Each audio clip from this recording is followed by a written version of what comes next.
The Columbia Network takes pleasure in bringing you Suspense.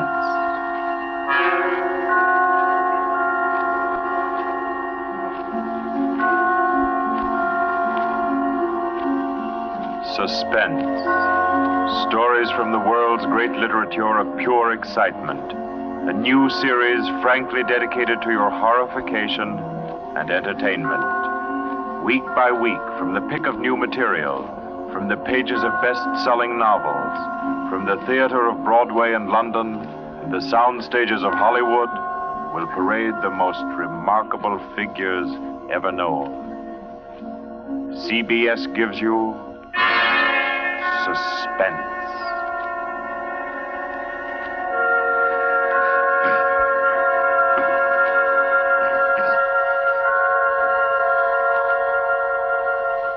Tonight's presentation is one of the finest of the contemporary stories of mystery and terror. John Dickson Carr's famous novel, The Burning Court.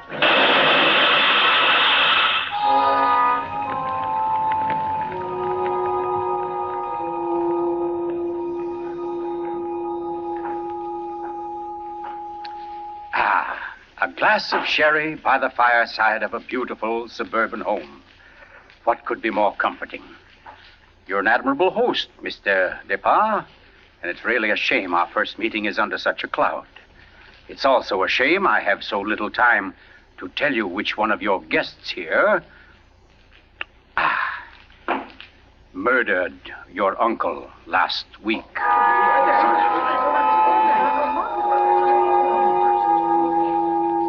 Now, let's see now. I believe we're all here.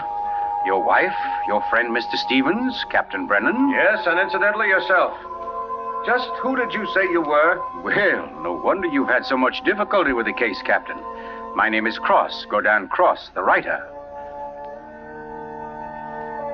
As a matter of fact, it's because of my just completed book, Poisoning Throughout the Ages, that I happen to be here now. And Ted Stevens there happens to be a member of the firm which publishes my work. I'd never seen him until tonight, but I've been told what happened. This afternoon, he began reading my manuscript for the first time on the train.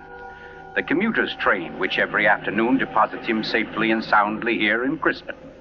I imagine he was halfway home by the time he finished the first chapter. Then he turned a page. Attached to the following leaf was a picture. And looking at it, the young man stiffened suddenly and all but cried out in shock.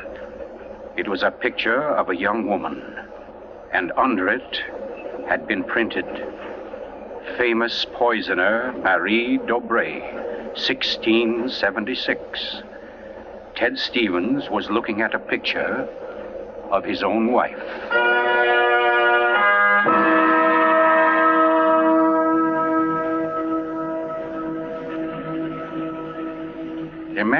Imagine his 25-year-old wife in 17th century costume. The face, the features, even a wistfulness of expression were identical. Even the name, Dobré, was his wife's maiden name. But no, that was ridiculous. This woman in the picture was, well, one of his wife's ancestors. Yes, that was it. Simply an amazing family resemblance. Marie would be waiting for him at the station, and he'd have to tell her about it. He wondered why, however, she'd never told him about. Oh, well, but you don't discuss such an ancestor, do you? Ted Stevens glanced down at the chapter to which the picture had been attached. It was entitled, The Affair of the Non-Dead Woman.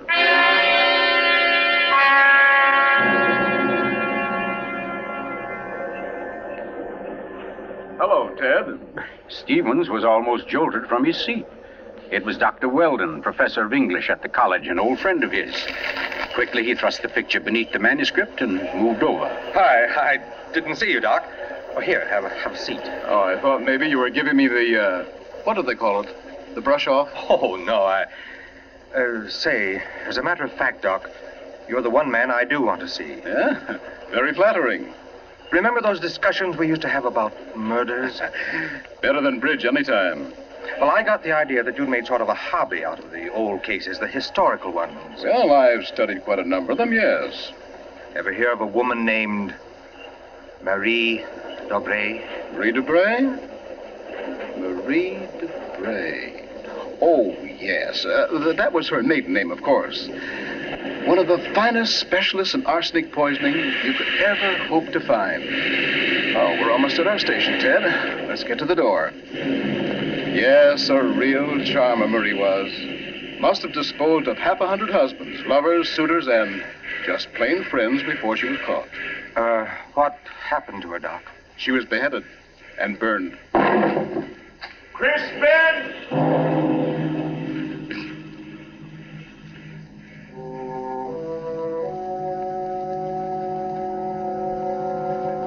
Oh, absurd, laughable. Ted Stevens kept saying this to himself, and yet what he knew was a foolish dread followed him straight through the small suburban station and clung to him as he reached the street. And there in the roadster was Marie, leaning toward him a little to hold the door open and smiling at him. Oh, Ted, what on earth are you staring at? That street light shining on your hair. I like that. Oh, you're tight. Come on, get in the car.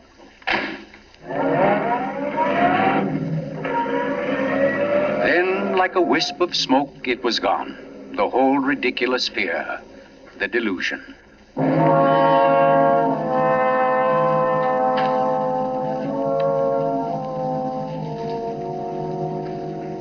When at home, Marie brought the cocktails into the living room.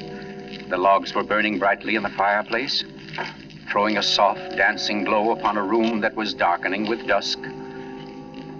To you, Marie. And to you, dear. As Stevens placed his glass down, he noticed the manuscript of my book. It was there on the table, right where he'd placed it when he first came in. Deliberately, he turned from it, and then turned back. The manuscript had been moved. Only an inch or so, but it had been moved. Keeping his back to his wife, he thumbed through that early chapter and discovered, just as he knew he would, that the photograph was gone. For a long moment, he thought of what to do. Then slowly, he turned around. This book by Cross I brought home. Yes? There was a story of a poisoner in it. Rather funny. Her name happens to be the same as yours. Oh, your maiden name, that is. Oh, that is odd, isn't it? Darling, was she a relative of yours? Why, Ted, you're serious. In a way, yes. Oh, I don't mean it's really important. It's just that, well, when you run across a person who's a dead ringer for your own wife and who lived 300 years ago and was a top-flight poisoner, well, you like to hear about it, that's all. What on earth are you talking about? Darling, be honest with me. Didn't you look at this manuscript when I was out of the room? No.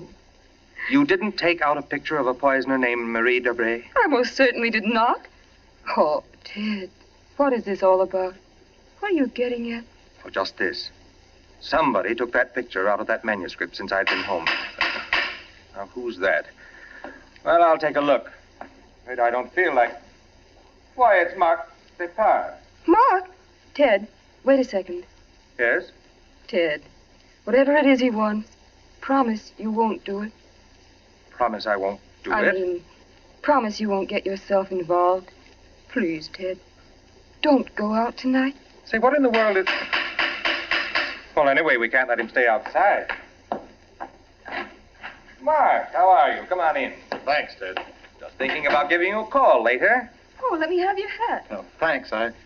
Marie, I hope you'll excuse me for popping in like this, but, well, I wanted to talk to Ted. It's rather important. Oh, I don't mind at all. Come on, Mark, we'll step into the library. Oh, you mind, dear? Of course not, Ted. I'll be making the sandwiches for her. Oh, grab that chair in the corner, Mark.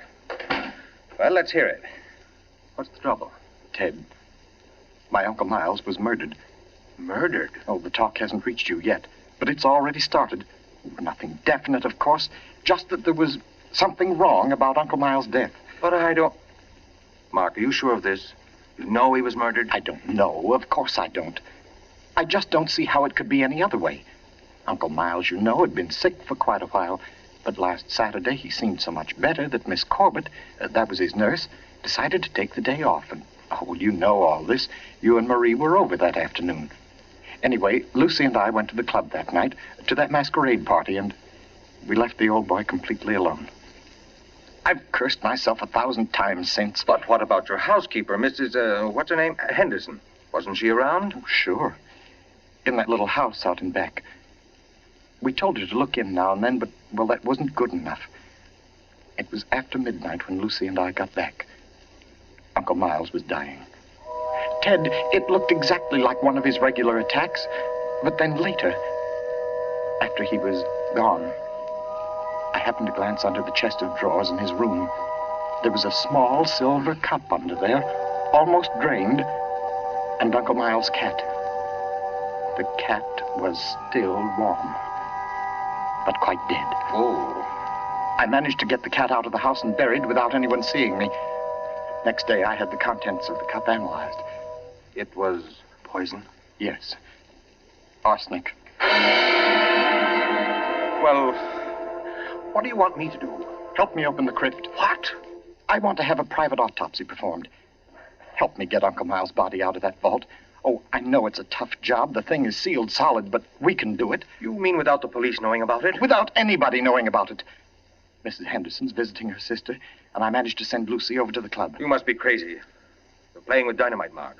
This is something you've got to tell the police now. I can't take that chance. But they'll have to know sometime. You're only I've delaying... got to know first, I tell you. You don't understand, Ted. There was somebody in Uncle Miles' room that night, handing him something in a silver cup. Mrs. Henderson was on the porch by the window. She saw her. She saw her? Ted, she thinks it was my wife. Oh, Lucy. It doesn't mean anything to Mrs. Henderson yet, because she doesn't suspect anything, but, well, Ted, you've got to see why I've got to be sure, why I've got to know how Uncle Miles died. Because it wasn't Lucy, Ted. I know it wasn't. Of course not, Mark. She had an alibi. Well, she was with you at the club, wasn't she? Yes. Except for half an hour. I see. You'll help me, won't you, Ted? When do we start? As soon as you can make it. Okay. Come on now. I'll get your hat. You trot on ahead, and I'll come over as soon as I can see Marie. You're not going to tell her about this. Of course not. I'll think of something. Don't you worry about it. No, thanks, Ted. Thanks a lot. Marie? I'm coming. Darling, Mark asked me to... I know, Ted. Here. You better take these sandwiches with you. You'll be hungry. But you knew I was going out? Yes, I knew. You listened to us? I couldn't help it, Ted. I had an idea what Mark's visit was about. The talk about his uncle's death. There's a lot of gossip about it in the village. That's why I tried to tell you. Why I didn't want you to get mixed up in it. But it's too late now, isn't it? I mean, you're going. I can tell by the way you look. Ted, wait a second. There's just one thing I want to tell you before you leave. And that is that no matter what happens, no matter what you find or think or believe, I love you. You'll remember that, won't you? I'll remember you said so, Marie.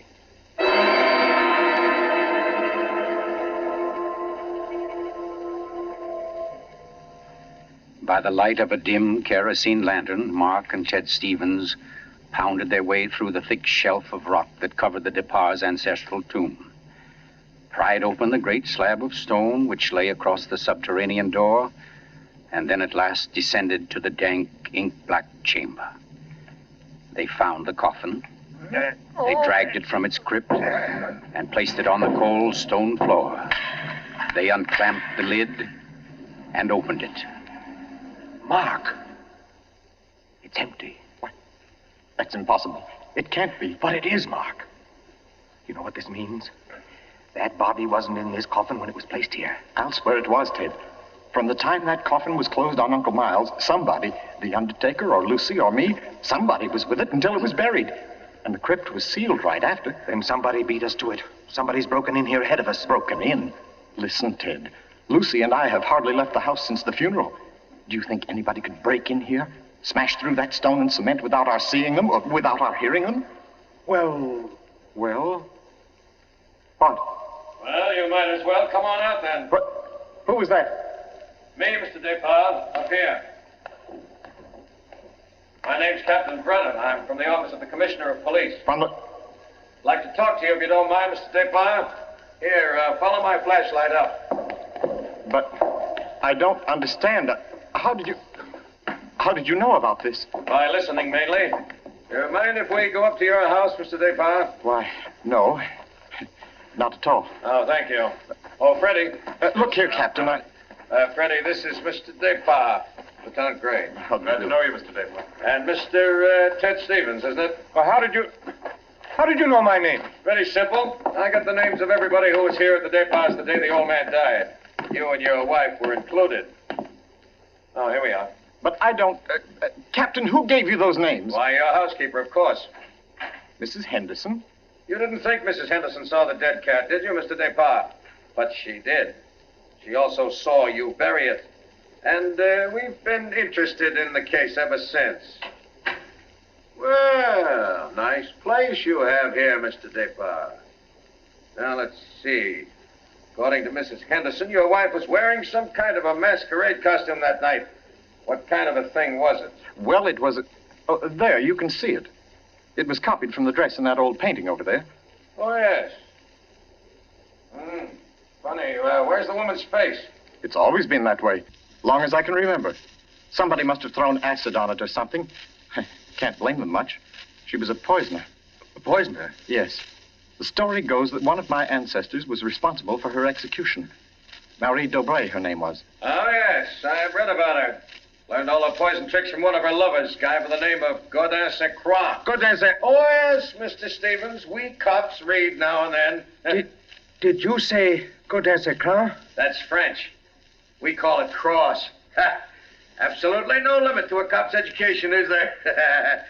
But to get back to your wife, Mr. Depart, she was dressed like the famous Marie. Now, when Mrs. Henderson looked through that window... Just a minute, Captain. Mrs. Henderson can't prove she saw a thing, and you know it. What do you mean? I mean you haven't any right to insinuate that my wife was in that room. Well, who's insinuating? I'm trying to say that Mrs. Henderson, after thinking it over, realized she was tricked by the costume. The woman she saw in the funny clothes, handing the cup of poison to your uncle, wasn't your wife at all. What?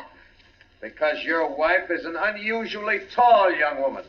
And the one Mrs. Henderson saw was fully half a head shorter. More on the order, let's say, of Mr. Stevens' wife. My wife? Captain, this is absolutely ridiculous. Well, I don't know. Why, what's the matter, Mr. Stevens? You're trembling like a leaf. Tell me now, just for fun, where was Mrs. Stevens that night? She was home with me. The whole evening? Certainly. She retired early? Yes, we both did. You, I suppose, were sound asleep by midnight. Yes, I was. Then how do you know where your wife was? Well, Look here, Stevens. She had to have a costume that would match Mrs. Despas. How did she manage that? Where did she get it? Well, she never had one. She never had a dress like that. And what about her motive? Why did she poison him? I don't know. Not for money, certainly. Then what was it? Hate? Did she hate Miles Despas? Yes, she did. No. Oh, I don't know. I don't know, I tell you. Brown? Yes, Freddie. I phoned and got hold of Mrs. Despas and the nurse, all right. That Mrs. Stevens, I couldn't reach her. Her phone won't answer. Okay, have her picked up. I'm going home. Stevens, come back here. I'm going to get my wife. Want me to stop him, Brennan? No, go.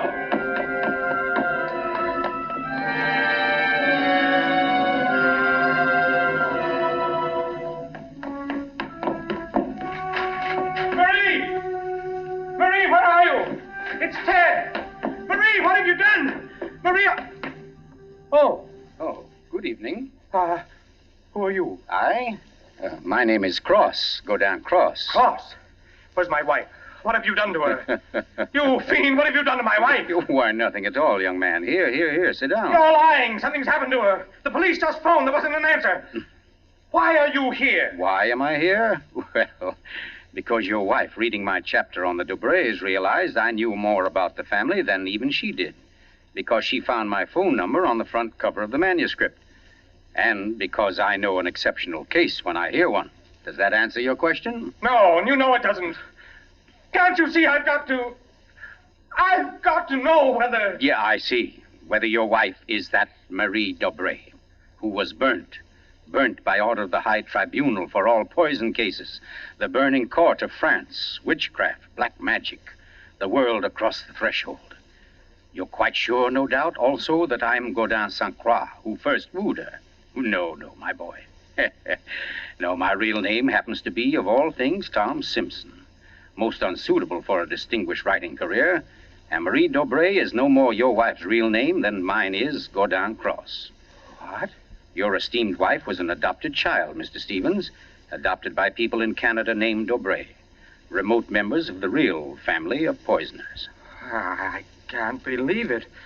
Oh, why didn't she tell me? Why? Because until I told her half an hour ago, she didn't know it herself.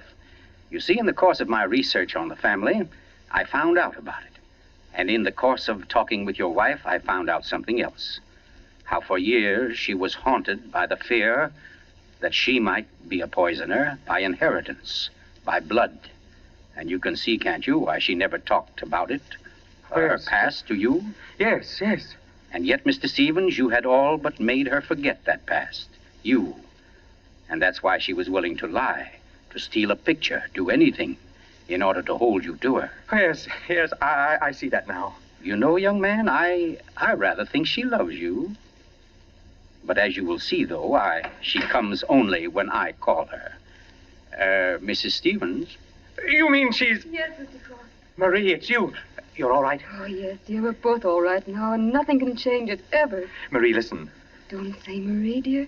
Say Maggie. Maggie? Oh, that's my name, my real name. Maggie McTavish. And it's a lovely name, dear. The most beautiful, gorgeous... Darling, please. You don't understand. The police, they think you had something to do with Miles' death.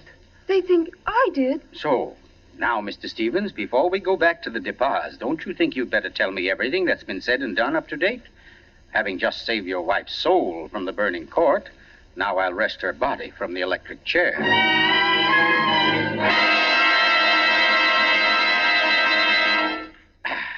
Yes, Mr. Depas, truly excellent sherry.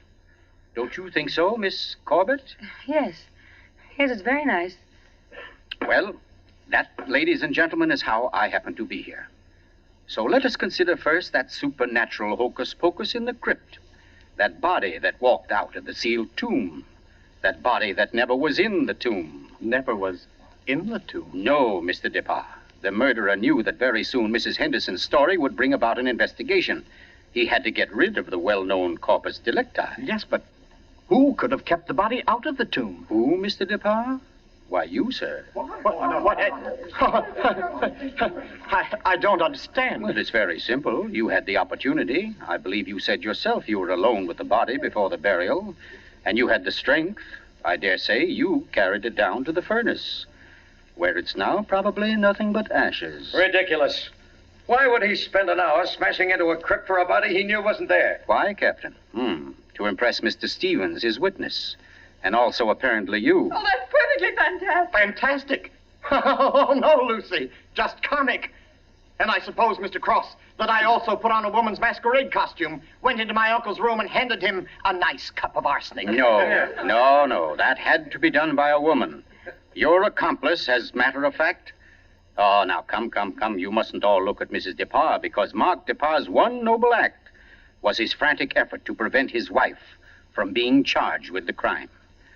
A crime which he and Nurse Myra Corbett committed. Myra Corbett? Why, you... Yes, sir. Yes, Mr. Stevens, this quiet little lady beside me. Why would I do such a thing? Money, Miss Corbett. A cutout of Mark Depas's inheritance. Payments for services rendered. That's an absolute lie, Cross. You see, ladies and gentlemen, Captain Brennan never bothered to check Miss Corbett's whereabouts on the night of the murder. Why even think of the nurse? She was the custodian of the old man's health. Oh, you're crazy. And yet who but a nurse could so naturally offer the old man a cup? A cup he was sure contained medicine. You're making it up. The whole thing, you're just And making it who up. but Miss Corbett, living right here in this house, would know what kind of masquerade dress she must copy, would know when Mrs. Henderson would pass the window that night, pass and see her, and accept her, she hoped, for Lucy Depas. No, that's not true. Oh, I didn't yes, do Miss it. Corbett. Yes, I Miss didn't Corbett, do that it. dress I tell was the you, touch I that didn't wrecked do you. it. That was your own idea, wasn't it? Not Mark's. You weren't content with a mere murderer's share of the profits. You wanted a wife's share, half of the whole estate. You wanted Lucy Depas convicted and out of the way for good. Well, I give you a toast, Miss Corbett, with Mr. Depas's excellent sherry. To a particularly ruthless poisoner. And yet, you know, on the whole, I'm rather partial to female poisoners. Why, only tonight I... Get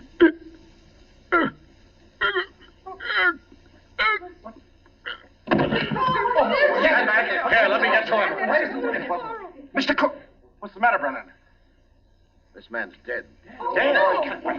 And from cyanide, if I know anything. Cyanide from that glass of sherry. Cyanide that a nurse could get quite easily.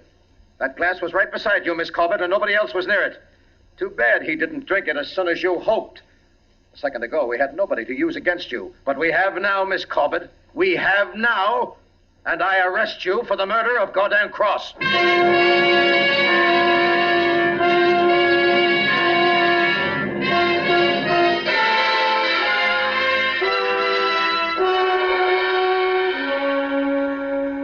Close to 5 months ago that the prominent author was murdered, and tonight Myra Corbett pays with her life for that crime. The former nurse, at first protesting her innocence, in recent Yes, weeks has grown... I'm in here, dear. Oh. I thought you might... Oh, what did you cut it off for? Huh? What do you mean? The radio. Oh, yeah, well, I thought you wanted to talk. Oh, Ted, don't you think I know you better than that? What was on the radio? Well, there wasn't any... Okay. It was about Myra Corbett. She goes to the chair tonight. Oh, I didn't think you wanted to be reminded. I don't really. But making such an effort to hide it only keeps it alive, doesn't it? All right, darling. Know what I came in to ask? If you wanted a cocktail before dinner. The largest one you've got. Fine. I'll get out the ice cube. I know. If I'll fix up the fire. Okay, Maria, a deal. Where are some papers to start it? Right there by the bookcase. And the name's not Marie. It's Maggie. Because, darling, Marie's dead and gone forever.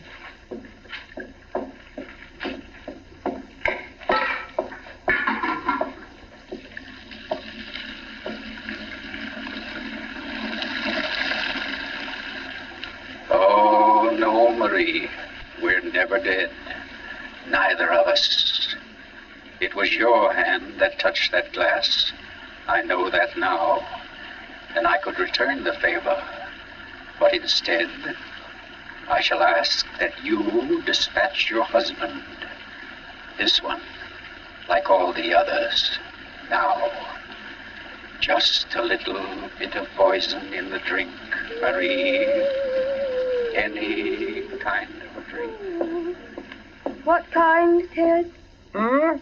What kind of a cocktail shall we have? Oh, any kind, darling. Any kind at all.